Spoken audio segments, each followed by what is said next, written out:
Hello नमस्कार दोस्तों। Up to date official 96 के यूट्यूब चैनल पर आपका स्वागत है।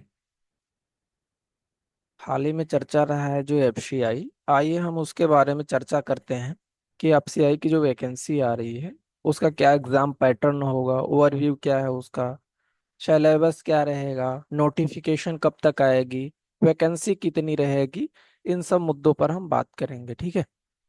मेरा नाम है ऋषिराज चौधरी और हम अप टू डेट ऑफिशियल 96 के यूट्यूब चैनल पर आप लोगों के सारी डिटेल बता रहे हैं, ठीक है।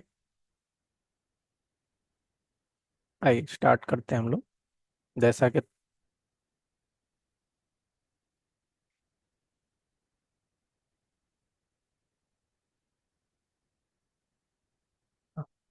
देखिए, जो एफसीआई ग्रेड 3 की वैकेंसी आ रही है 2024 में, उसका ओवरव्यू क्या है।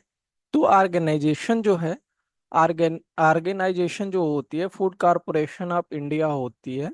Enzyme name FCI AG3 exam 2024। जो पोस्ट आने वाले हैं वो एजीएम यानी असिस्टेंट जनरल मैनेजर, जो कि हम लोगों की अगर एग्रीकल्चर की बात करें तो उसमें टेक्निकल होता है, और अदर सेक्टर में अकाउंट्स होता है, हिंदी के भी आते हैं, तो डिफरेंट डिफरेंट टाइप के पोस्ट आते हैं।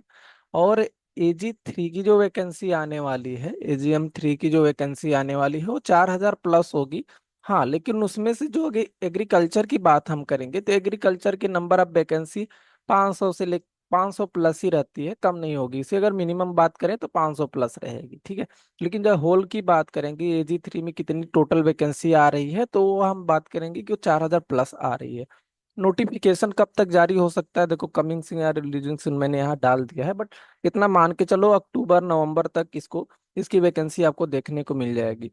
जैसे नोटिफिकेशन आ जाता है उसके 4 से 5 दिन के बाद अप्लाई भी होना स्टार्ट हो जाता है। तो वहां से आप देख सकते हो, जब नोटिफिकेशन आएगी तो जस्ट उसके एक हफ्ते के अंदर, विद इन 1 वीक ही एप्लीकेशन भी स्टार्ट हो जाता है, ठीक है। अब हम बात कर लेते हैं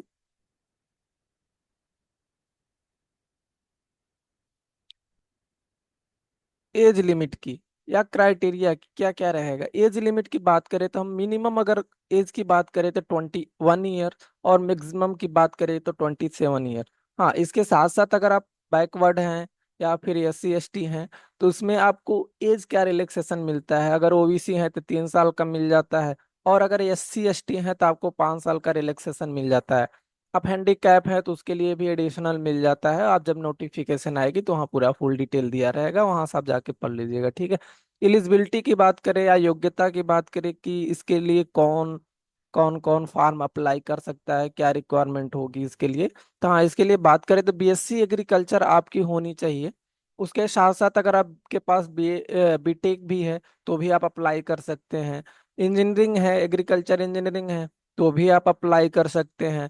फूड साइंस है, फिर भी आप अप्लाई कर सकते हैं। आपका BSc जियोलॉजी से है, फिर भी आप अप्लाई कर सकते हैं। BSc बॉटनी से है, उससे भी आप अप्लाई कर सकते हैं। हाँ, और एक चीज आपको और बता दें, अगर आप लोग ट्रिपल C नहीं किए हो, या यानी मतलब आपके पास अगर कोई बेसिक डिप्लोमा या सर्टिफिकेट नहीं है कंप्यूटर का, तो आप इसमें एलिजिबल नहीं होगे। इसलिए आपके पास कंप्यूटर की सर्टिफिकेट होनी चाहिए।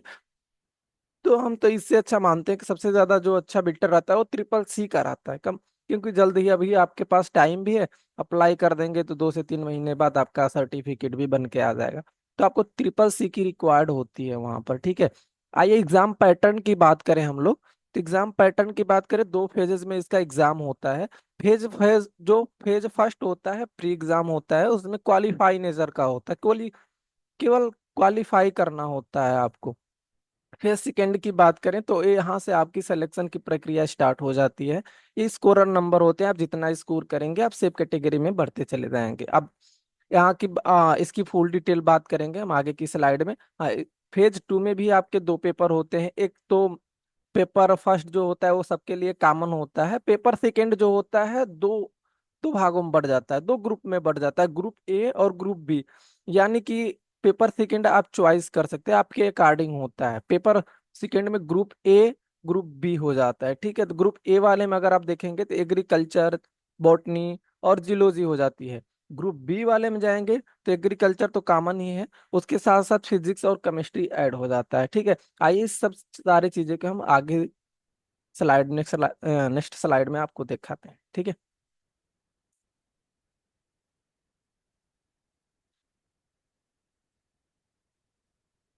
हाँ, फेज फर्स्ट की बात करें तो इसका पैटर्न क्या रहता है, फेज फर्स्ट की उसकी बात करते हैं हम लोग। ठीक है, देखो क्वालिफाइंग नेचर का होता है तो हम आपको पहले ही बता दिए थे। हाँ, इसकी जो सब्जेक्ट रहते हैं न्यूमेरिकल एबिलिटी, मीन्स के मैथमेटिक्स रहेंगे। इसके नंबर आप क्वेश्चन जो होंगे 25 होंगे, मार्क जो आपको मिलेंगे 25 मार्क के मिलेंगे। ड्यूरेशन जो इसकी होगी वो 15 मिनट की होगी मल्ली। ठीक है।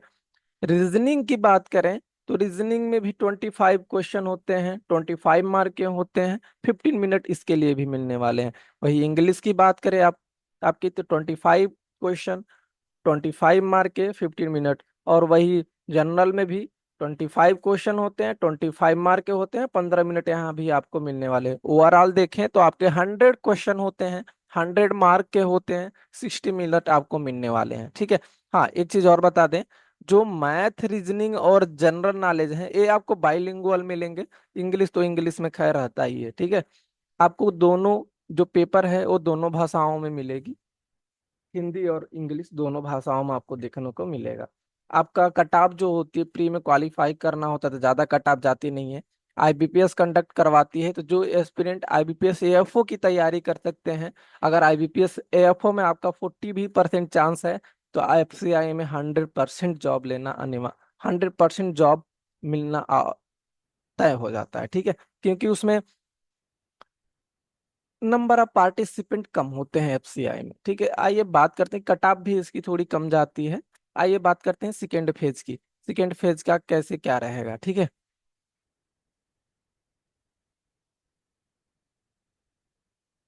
सेकेंड सेकेंड फेज की बात करें तो स्कोरर होता है या फॉर सिलेक्शन के लिए होता है मेंस एग्जाम जिसे बोलते हैं हम लोग। मेंस एग्जाम का पेपर फर्स्ट देखते हैं हम लोग। पेपर फर्स्ट देखो, जो प्री में हुआ था ना, सेम वही रहते हैं एज इट इज। बस यही देखना इसमें हो जाता है कि number of total number of question जो हो जाते हैं 120 हो जाते हैं, और जो टोटल मार्क हो जाते हैं 120 हो जाते हैं। मीन्स कि एक क्वेश्चन 1 मार्क, 1 क्वेश्चन 1 मार्क के हो जाते हैं आपको। और जो इसके लिए ड्यूरेशन मिलते हो 90 मिनट आपके मिलते हैं। ठीक है, 90 मिनट इसको इसके लिए आपको मिलने वाले हैं। इसमें न्यूमेरिकल एबिलिटी और रीजनिंग इंग्लिश 25 25 25 क्वेश्चन होते हैं। मार्क भी इनके 25 25 25 होते हैं। 20 20 मिनट आपको ये मिलने वाले हैं। जनरल नॉलेज का यहाँ पोर्शन थोड़ा सा अधिक हो जाता है, 45 क्वेश्चन हो जाते हैं, 45 मार्क के, 30 मिनट आपको इसके मिलने वाले हैं। मीन्स इसकी ओवरऑल बात करें तो टोटल नंबर जब क्वेश्चन हो जाते हैं 120, टोटल मार्क 120 हो जाते हैं, और ड्यूरेशन आपको 19 मिनट मिलते हैं। ठीक है। हाँ, इसका देखो आईबीपीएस कंडक्ट करवाता है तो इस पे जरूर ये 90 मिनट मत लेके चलिएगा, क्योंकि सेक्शनल टाइम आपको मिलता है।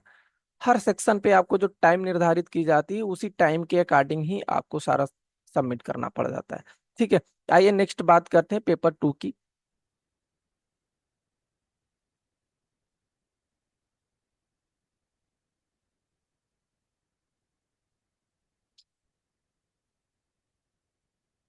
सेकेंड फेज का पेपर टू, अगर इसमें देखें तो हाँ, इसमें देखिए आपको चूज कैटेगरी करनी पड़ती है। आप फार्म जब अप्लाई करोगे तो वहाँ ध्यान से चूज करिएगा कि आप कौन से ग्रुप से भर सकते हैं, मतलब आपको कौन सा ग्रुप मोर देन सफिशियंट अच्छा लगता है, आपका जो पोर्शन स्ट्रांग है उसी से भरिएगा। आपको केमिस्ट्री और फिजिक्स नहीं समझ में आती तो जूलॉजी बॉटनी से भरिएगा। आपको बॉटनी और जूलॉजी समझ में नहीं आती है तो आप फिजिक्स एंड केमिस्ट्री से भरिएगा। हाँ, इसको ध्यान में जरूर रखिएगा कि आपका इंटर क्या किससे था, क्योंकि अगर इंटर में आप ना अगर बॉटनी और जियोलॉजी से पढ़े हैं, या आपका बायो ग्रुप रहा होगा, तो उसमें आपको सबसे अच्छा मिल जाता कि आप बॉटनी और जियोलॉजी करोगे तो थोड़ा बहुत पढ़े हो तो उसमें आपका, क्योंकि उसी स्टैंडर्ड के रहते हैं क्वेश्चन, 10th स्टैंडर्ड स्टैंडर्ड के रहेंगे सारे के सारे क्वेश्चन। उसके बाद फिर अगर फिजिक्स और केमिस्ट्री की बात करें, जो स्टूडेंट 12th में फिजिक्स केमिस्ट्री से पढ़े थे, पीसीएम से पढ़े थे, तो उनके लिए यहाँ बेटर हो जाता है। एग्रीकल्चर दोनों के लिए कॉमन हो जाते हैं। तो आइए इसका डिटेल जानते हैं। जो पेपर सेकंड होते हैं, ग्रुप ए और ग्रुप बी दोनों में नंबर ऑफ क्वेश्चन जो होते हैं वो 60 होते हैं, टोटल मार्क 120 होते हैं। यहाँ देख लीजिए एक विशेष, वन क्वेश्चन 2 मार्क। ठीक है, यहाँ अगर बात करें तो वन क्वेश्चन 2 मार्क के हो जाते हैं, एक प्रश्न 2 नंबर के। एग्रीकल्चर जो यहाँ आने वाले हैं वो 20 क्वेश्चन रहेंगे। बॉटनी जो आएगा 20 क्वेश्चन रहेंगे। जियोलॉजी जो आएगी वो भी 20 क्वेश्चन रहेंगे। ईच के 40 मार्क। ठीक है, इस सेक्शन के 40 40 मार्क मिलेंगे आपको। हाँ, इसके जो ड्यूरेशन मिलने वाले हैं वो 90 मिनट मिलने वाले हैं। तो आपके पास मोर देन सफिशियंट टाइम होती है। 90 मिनट, 60 क्वेश्चन, आपको 1.5 मिनट पर क्वेश्चन मिल जाता है। तो आप यहाँ से इसको बेहतर दिन बेहतर कर सकते हैं और इसमें गलती नहीं करनी होती। रीजन है कि आपका ये क्वेश्चन 2 मार्क के होते हैं और यहाँ निगेटिव मार्किंग भी होती है 1/4 की। ठीक है, हालांकि सब में होती है, प्री एग्जाम में भी होता है आपका, पेपर फर्स्ट में भी 1/4 की निगेटिव मार्किंग होती है, पेपर सेकंड में भी आपकी 1/4 की निगेटिव मार्किंग होती है। तो आप इसको ज्यादा ध्यान में देखिएगा। हालांकि 1/4 की है तो थोड़ा रिक्स ले सकते हैं, लेकिन इतनी भी रिक्स मत ले लीजिएगा कि आपको फिर दोबारा रिक्स लेना पड़ जाए एग्जाम के लिए। ठीक है, आइए ग्रुप बी की बात करते हैं हम लोग। पेपर बी की क्या क्या रहेगा, उसमें कैसे कैसे है। देखो, सारा सब कुछ आप तो बताइए। टोटल नंबर ऑफ क्वेश्चन जो 60 ही रहेंगे, टोटल मार्क आपका 120 रहेंगे, ड्यूरेशन आपकी 90 मिनट मिलेंगे। ठीक है, इसमें बस वही है कि जियोलॉजी बॉटनी की जगह पे आपका फिजिक्स और केमिस्ट्री बढ़ जाते हैं, 20 20 के ये भी रहेंगे और 40 40 मार्क के रहेंगे। आपको जो टाइम मिलेगा वो 90 मिनट का मिलेगा। ठीक है, यहाँ हम टाइम गवा न करके आगे चलते हैं।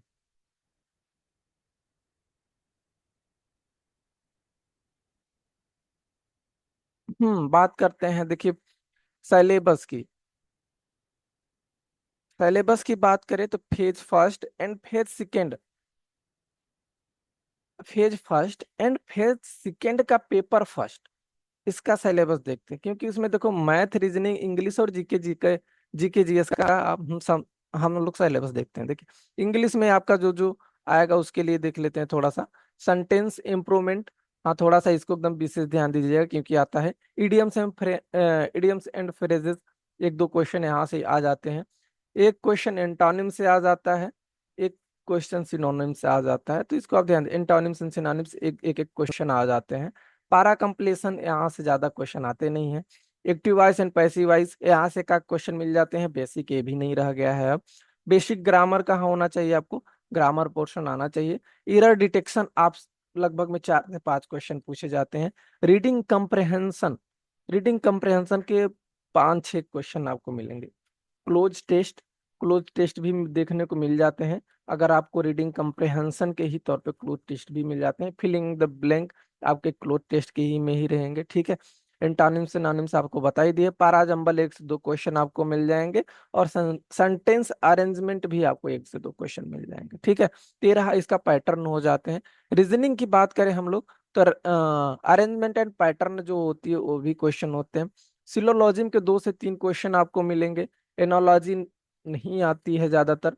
इनइक्वलिटी के क्वेश्चन 2 से 3 क्वेश्चन यहाँ भी मिल जाएंगे। पजल एंड सिटिंग अरेंजमेंट के 5 से 7 क्वेश्चन मिलने को देखने को मिलेंगे आपको। डायरेक्शन एंड डिस्टेंस का भी आपको क्वेश्चन वहां मिलेंगे, 1 से 2 क्वेश्चन। ब्लड रिलेशन का 1 से 2 क्वेश्चन मिलेगा। वेन डायग्राम का क्वेश्चन नहीं आता है। ठीक है, वर्ड सिक्वेंस का इसका भी, हाँ वर्ड सिक्वेंस का आता है। कोडिंग डिकोडिंग के नाम पर मिसिंग करेक्टर्स भी आते हैं। आउटपुट ये सब ट्रेनिंग नहीं आता। डायरेक्शन आपको बता ही दिया। Test of alphabet, alphabet series भी आती है आपको, इसको भी ध्यान देना पड़ेगा। न्यूमेरिकल एबिलिटी या न्यूमेरिकल एप्टीट्यूड की बात करें हम लोग, मैथमेटिक्स की बात करें तो वॉल्यूम प्रॉब्लम्स, एलसीएम एमसीएम ये सब क्वेश्चन नहीं आते हैं ज्यादातर।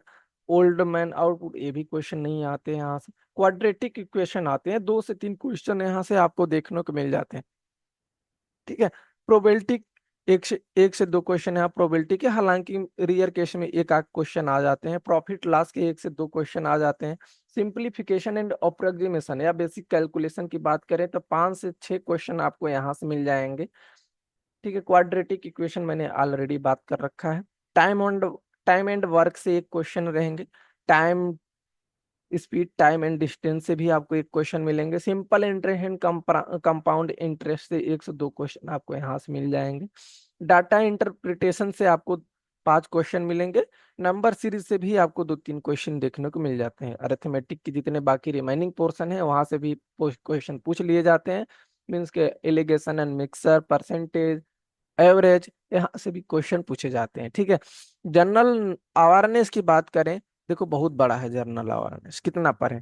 तो बात करेंगे हम लूसेंट, इसके लिए मोर देन सफिशिएंट होता है। अगर आप लूसेंट पढ़ रहे हैं तो उससे बाहर नहीं जाता है। जनरल साइंस 8 स्टैंडर्ड के आते हैं। हालांकि जब आप जियोलॉजी, बॉटनी और फिजिक्स केमिस्ट्री की तैयारी करोगे तो वहां से इसकी तैयारी हो जाती है। ठीक है। इंडियन हिस्ट्री की बात करें, इंडियन हिस्ट्री भी आती है। इंडियन इकोनॉमिक्स से आते हैं 2-4 क्वेश्चन, इंडियन हिस्ट्री से 2-4 इकोनॉमिक्स से, इंडियन ज्योग्राफी से 2-3 क्वेश्चन, करंट अफेयर से आपसे 5 से 10 क्वेश्चन पूछे जाते हैं। 5 से 6 क्वेश्चन आपके रहेंगे करंट अफेयर से। ठीक है। कंप्यूटर नॉलेज भी रहे, अच्छा रहेगा, 1-2 क्वेश्चन कंप्यूटर नॉलेज से भी पूछ लेता है। ठीक है। ये ओवरव्यू है आपका सिलेबस का। प्री प्री का और पेपर फर्स्ट का जो फिर पेपर फर्स्ट का सिलेबस है वो ये आपका रहा। ठीक है। आइए पेपर सेकंड के लिए देख लेते हैं। पेपर सेकंड का जो सिलेबस है उसके बारे में देखते हैं। एग्रीकल्चर, देखो एग्रीकल्चर तो statistics of Indian agriculture, cereal and pulses का मतलब प्रोडक्शन कितना हो रहा है, कौन सा स्टेट आगे है, कितना प्रोडक्शन हुआ, कितनी एमएसपी क्या रही, ये सब सारे आपको डिटेल पढ़नी पड़ेगी। हाँ, जो देखो पढ़ना तो सारा एग्रीकल्चर है। अगर आप कोई भी एग्जाम दे रहे हो ना एग्रीकल्चर सेक्टर का, उसमें तो पढ़ना तो पड़ेगा आपको पूरी एग्रीकल्चर। हाँ, हाईलाइट आपको क्या करना है यहाँ पर, elementary entomology, plant protection, agricultural economics, ये आपको हाईलाइट करके पढ़ना है। ठीक है। तो उसके बाद बात करें बॉटनी की, तो बॉटनी में देखो सारा सिलेबस दिया है, सेल बायोलॉजी, टिश्यू, ये सब सारा, फोटोसिंथेसिस, रिस्पायरेशन, सर्कुलेशन, ये सब आप पढ़ सकते हो। फोटोसिंथेसिस से 1-2 क्वेश्चन 100% रहते हैं वहां से, तो आप इसको देख सकते हैं। ठीक है। जियोलॉजी की बात करें तो देखो बॉटनी और जियोलॉजी तो ग्रुप ए के लिए हो जाते हैं, और एक एग्रीकल्चर तो सबके लिए कॉमन है, ए के लिए भी है और बी के लिए भी है, तो ये सबके लिए कॉमन है। ठीक है। और ग्रुप बी की बात करें तो केमिस्ट्री और फिजिक्स के लिए, यहाँ पॉज करके वीडियो को आप स्क्रीनशॉट ले लीजिएगा कि आपको पढ़ना क्या क्या है, मेजर एक आइडिया लग जाएगी। ठीक है। आइए बात करते हैं हम नेक्स्ट पे। हालांकि यहाँ कंप्लीट हो चुका है हम लोगों का, आगे बात करते हैं। ठीक है। ठीक, हाँ, अगर आप हमारे नए चैनल पे हैं तो प्लीज सब्सक्राइब करना ना भूलिएगा, लाइक एंड सब्सक्राइब जरूर कर दीजिएगा। और हाँ, इस चीज की जो पीडीएफ आपको चाहिए तो आपको हमारे टेलीग्राम चैनल पे एग्रीकल्चर पाठशाला बाय ऋषि पे जुड़ जाइएगा। वहां पर आपको सारे के सारे ये वाली पीडीएफ भी मिल जाएगी, और फ्री के कंटेंट बहुत सारे हैं। वहाँ आपको फ्री के कंटेंट भी मिल जाएंगे, डेली क्विजेज होती है। हाँ, मैंने एक और चीज किया है, प्री का मैंने, प्री और पेपर सेकेंड, फेज 2 का पेपर फर्स्ट, मतलब मैथ, रीजनिंग, इंग्लिश और जीके जीएस का एक मिनी मॉक टेस्ट अपने ग्रुप पे, एजीटीए, ये एग्रीकल्चर पाठशाला बाय ऋषि जो ग्रुप बना है टेलीग्राम पे, इस पे मैंने ऑलरेडी डाल रखा है मिनी मॉक टेस्ट। तो वहां से आप जाकर देख लेते हो कि लेवल क्या रहता है, कैसा पेपर आता है, लैंग्वेज कैसा होता है पेपर का। वहां से आप जाकर सारा का सारा देख सकते हो हमारे टेलीग्राम चैनल पे। और प्लीज अगर हमारे यूट्यूब पे नए हैं, अगर इस बुक आप देख रहे हैं तो प्लीज सब्सक्राइब करना ना भूलिएगा। Thank you.